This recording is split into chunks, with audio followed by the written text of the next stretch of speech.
Казань, Товарищеская, 34, телефон 8 951 061 65 40. Вот ведро стоит, течет. Не знаешь ведь, когда дождь будет, и ночью, и утром. Вот такой у нас подъезд. То, что этот дом капремонт обошел стороной, видно невооруженным глазом. Внутри картина еще отчетливее. Потолки и стены отсырели, местами плесень. По всему дому стоят вот такие противолужные ведра. Живут здесь в основном пенсионеры. Капремонта не было 45 лет, говорят они. Плесень. И одежда портится, и мебель портится, и на полу уже конденсат появляется. Уже ходить нельзя было.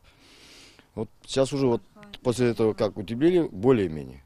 И трубы поменялись, стояки поменялись сами под холодную воду. И канализацию тоже. Это все за свой счет? Конечно.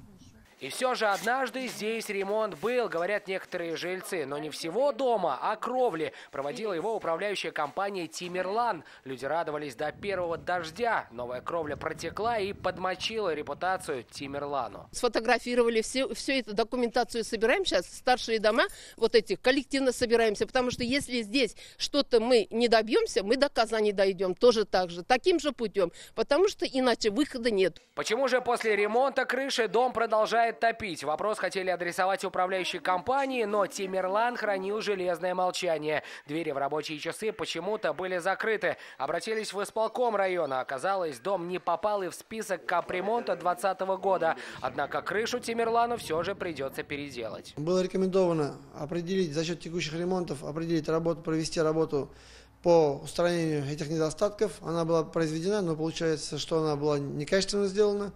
Возьмем на дальнейший контроль для улучшения и для устранения этого нарушения. Теперь жильцам дома остается надеяться. Все недостатки устранят быстро. Сезон дождей в разгаре, впереди морозы. Сергей Хайдаров, Ильшат Аюпов, Рамиль Закиев, ТНВ, Тукаевский район. Смотрите все новости дня, программы и фильмы в наилучшем качестве на YouTube-канале ТНВ. Подписывайтесь.